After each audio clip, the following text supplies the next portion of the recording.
Good. I usually say morning, but it's the evening. Yeah, I thought I'd change up a little bit.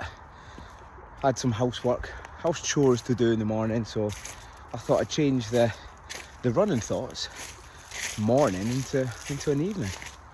But listen, welcome back to another video from Double Pivot Pod. Another running thoughts from me, FPL veteran. And if you're new to the channel, you're new to the video, I like to get my FPL thoughts out while I'm running. They just come to me. Some good, some bad. I mean, mostly bad. But hey, now I get into some gems in there. And today, really, all we're going to cover is a wee quick video while I'm heading back in. We're just going to cover the Community Shield. What that means for our teams. What that means for players-wise. And a little spoiler, or it's a half spoiler. Hang around till, I won't say the end, but at least the middle, and you'll see why I'm already committed to a NO Salah team lock on Friday. Yeah, so stay around, do that wee like thing, it's fantastic, sub, all that good stuff that helps us out as a channel. Now listen, let's talk about the game itself, Community Shield. Firstly, congrats to Crystal Palace. Exceptional. Great game. And listen, kind of doing the end first. Glasner, what a manager.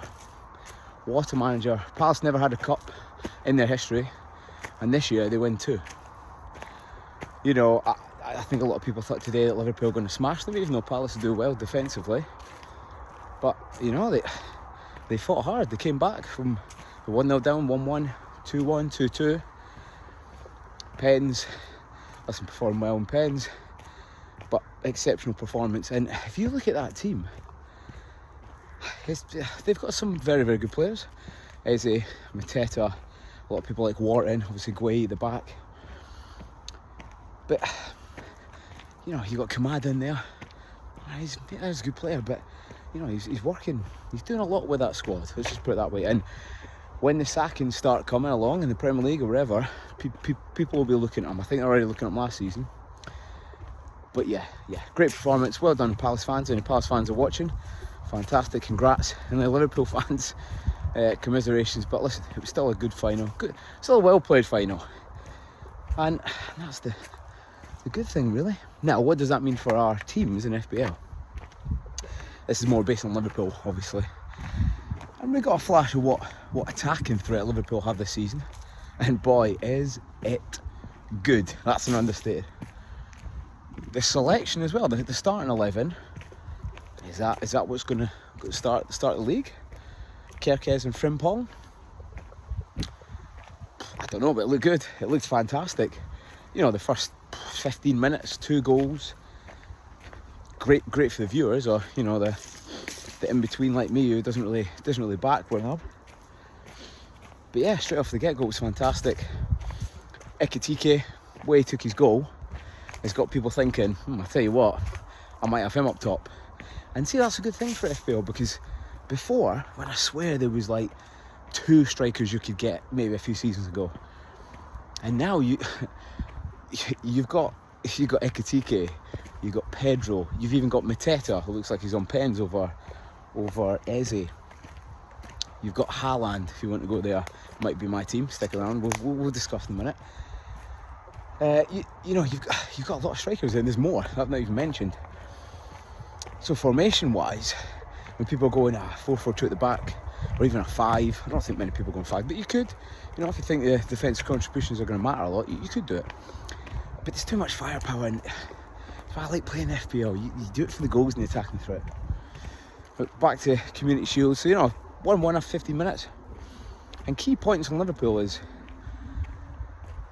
their attacking threat. You could see a few times they burst. Palace were good to shut it down, but they're dangerous.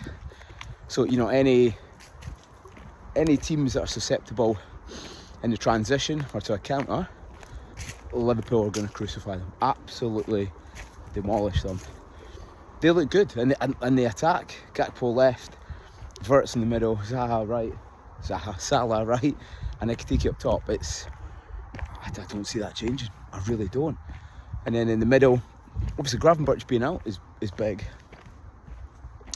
And that's why they are going to concede goals. Again, on to kind of our second point.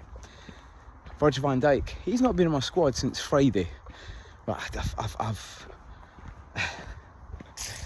I've dedicated and I've gone. I've not locked in because a few players will change, but my strategy is locked in. And VVD isn't in it. Virgil van Dijk isn't in it. And that's not because he's not a good player, he's a fantastic player. But Liverpool, they are still a little bit defensively fragile, still great defence, but they are a little bit fragile. And what I think, you know, paying 6 mil, you need premium returns from a premium player like that. And it's what when you choose, really. I mean, Virgil van Dijk, he will do well, but they won't keep clean sheets, and that's the key thing for defensive contributions. I would rather now choose Frimpong or Kerkez. Now, I know it's a difficult one because is that the squad they'll start with? I don't know. Frimpong scored a fantastic second goal for Liverpool. He didn't mean it, you know, he'll say he did. He didn't, but it was a great finish. It kind of gave me Seaman vibes of the World Cup against Brazil, Ronaldinho. I don't know why, it was just the way it floated in. I was watching it. I didn't look how it was going in until the last minute, but listen, he's brought a lot to Liverpool as well. Kerkez, I'm not a Liverpool fan. If you are, it'd be great if you put your comments in below and everything like that. Do you think Kerkez or Frimpong will start? I think Kerkez will start because Robertson did lose a step last season. He did. And I had nothing against him. He'll still be around the club for a while. I just think Kerkez is a good player. He's younger. He's a little bit better both ways, I would say, attacking and defending now. So, yeah, I think he starts with them. On to Wirtz as well. We can't get away from the fact that Wirtz is 8.5 mil. And the fact he's 8.5 mil is, if he gets anything in the opening game week, he'll be rising hugely in value. The same kind of like Bruno, you know, people jump on him quick. And 8.5, I don't think it's that big a risk. I really don't. My question is, do we double up? Newsflash, here we go. So I'm committed to a no Salah draft. And that's not because I think Salah's a bad player. He's not. You know, if you're new to FPL or football, Salah's not a bad player. He's been the highest scorer for the last few seasons. Highest goal scorer, contributions, attacking contributions, everything. The guy's unstoppable. And I think we will get him, or I will get him, but not for the opening 3 game weeks. The reason for this is, I think fixtures wise, it's better, it works out better. And you can see today, the most probably important thing, Salah will still get contributions, will still get goals, will still get assists. However, look at how Liverpool are sharing goals these days. Today, 2 goals. Salah, nothing. He had a chance, he should have put it away, so he should have scored. I don't know what that XG was, but I'm sure somebody would tell us in the comments below. He should have scored, and he's still getting in good positions, and he will still haul. But it will be more shared around. And that's what you have to think about. 14.5 mil, can I reinvest this in the squad elsewhere? And it's not about the most valued player. It's about the player who gets the most points. Now Salah is a difficult one because Salah, he's the king of FPL, he is. Last season, Haaland, not having Haaland hurt me quite a lot. But after what, game week maybe 12 or 13, my Salah, he smashed it. And he definitely won last season by far. Now this season, fixtures wise as well, I just think the new generation of Liverpool, that is Ekitike, Gakpo, Wirtz and Isaac, if he's going to come, I don't think they need him. I mean, if he did, the treble is looking good with the Champions League, but it might cause a bit of trouble up front. Does Ekitike push to the left? But you know, let's cover that. It's causing problems. But yeah, I think the money it allows us, and if you make a draft without Salah, you'll love it. A lot of people have said that, and you will. And again, it is risky, but this season, huge risks are going to pay off. And we've got so many transfers that we could build up, or AFCON, or even during mini wild card, the extra 5 free transfers, that we can afford to do that. I really think we can. I've been weighing up whether to do that on game week 1, because you want to set your stall for at least, I would say, the first 5 or 6 game weeks. But I've come up with a strategy, and I think I'm on to a winner. Oh, Jesus. Health and safety. And I think I'm on to a winner. So, I'll post my team in the comments below, and you'll see. Have a little look and tell me what you think, because I'd love to know your feedback. That's why we do the videos. It's why we do the pod. Me and Kieran, Discomfort. It's why we like interacting. And it's why when I'm running, I take a selfie stick, even though I'm a bit older, and I record myself. But yeah, so for me, this is only for the first 3 game weeks. After those 3 game weeks, it's the international break. That then gives us time to, 1, get value with players in and out on a wild card, and 2, reassess our teams.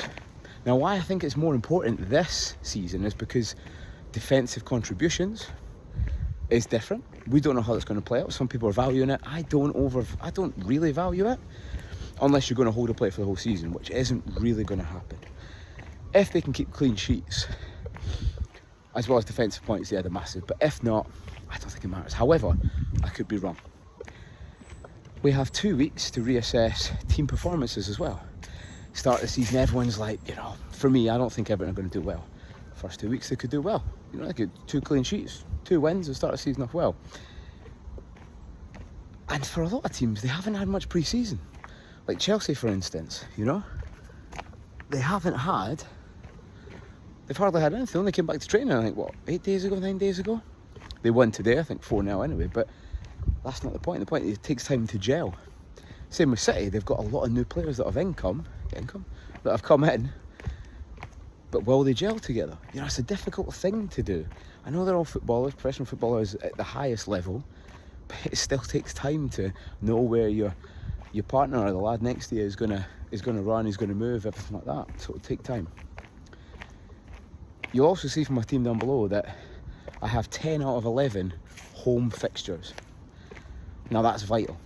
A lot of people, they value home games. Statistically, you're more likely to win a home game, depending who it's against, obviously, and keep a clean sheet. Against the away fixture effectively. And it just looks so nice, it looks so beautiful in there. Also in that squad is captaincy. So for the first 3 game weeks, I'm going to have suitable captains. Again, look down below, but Palmer's in there. He can't not be. Spurs, if you want to go there. And Haaland, newsflash. And there'll be a lot of people thinking, wow, yeah, but he hates Haaland. I don't hate Haaland, he's a great player. And last year, I know Haaland didn't pay off at the start, but nobody could have expected that. This season, he's playing Wolves. Go back and have a look at Wolves pre-season, and you tell me if you think they're going to get battered by a City side. Yeah, away, okay, it'll be a bit difficult. Man City take time to gel, but it's City. They will win, and they will score goals. They like to get a penalty? Possibly. Wolves have given a few penalties away over the time. And who's going to take that? You know who's going to take that. He's also a bit low-owned as well, which is a bit of a shock. So people more focused on Salah. You can't really have them both in. If you do, it's difficult to spread the funds. And if you have them both in, you can't make a good squad. You just can't. Yep, some people are like, what about this squad? But you've got people who might start, they might get 60 minutes. They're not that good a player, you know? And for me, I want to take the risk at the start to try and get a higher rank, and from then, I can then solidify, maybe do a little bit of template moves here and there, but still, you know, if it's a week that doesn't jump out, I might have a wee template move, but else, I'll just follow through with it, and I'll make my moves. That's what I do. I do watch a few fellow content creators. I don't watch too many because I think it does affect your decision, or it backs up you know, what you want to hear, which is good and bad, if it pays off or not.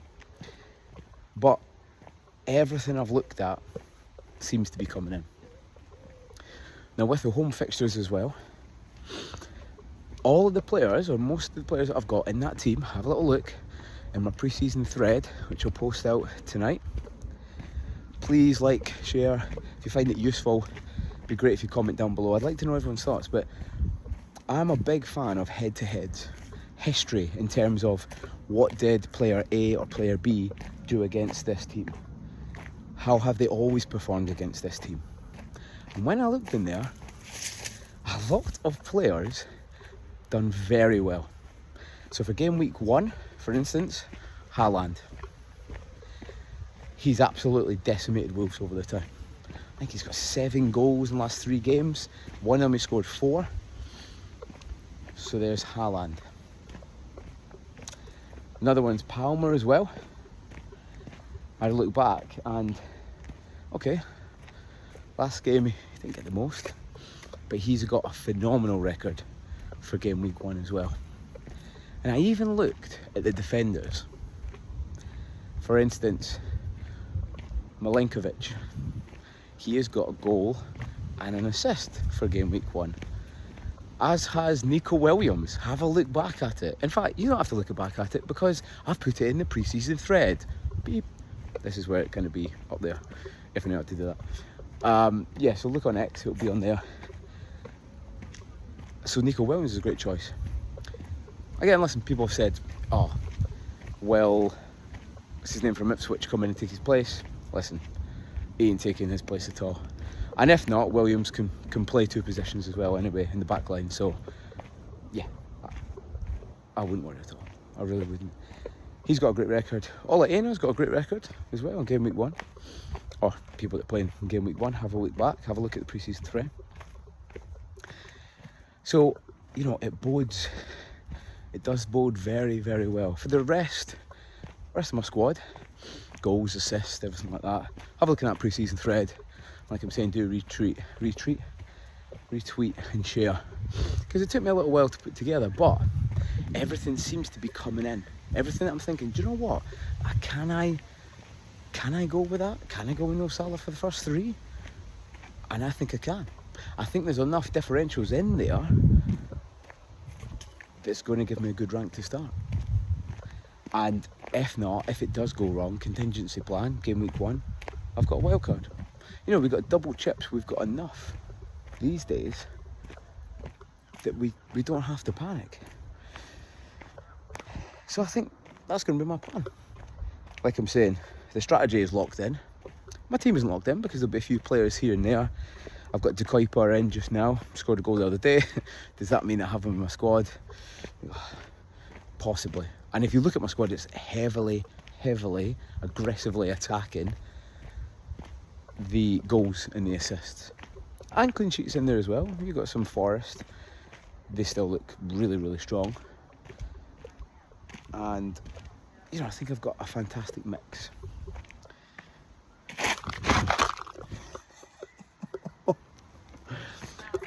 Safety first.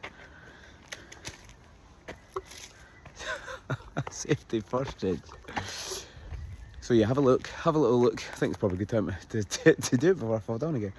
Have a good look at the thread. Do like _ double pivot podcast. YouTube, we've got some good videos coming up this week. We've got predictions with Kieran.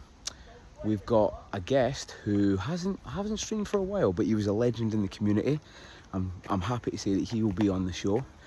And we've got a 2-parter called Preseason Preconceptions.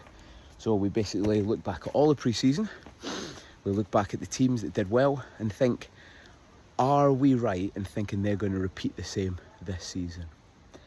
Be a really good show. So listen, in the meantime, enjoy your Sunday, have a fantastic day, start putting those teams together, and I'll see you during the week for more content before a deadline stream, or an early deadline stream on Friday, which we hope you can all join us for. Anyway, in the meantime, have a great day. Bye-bye.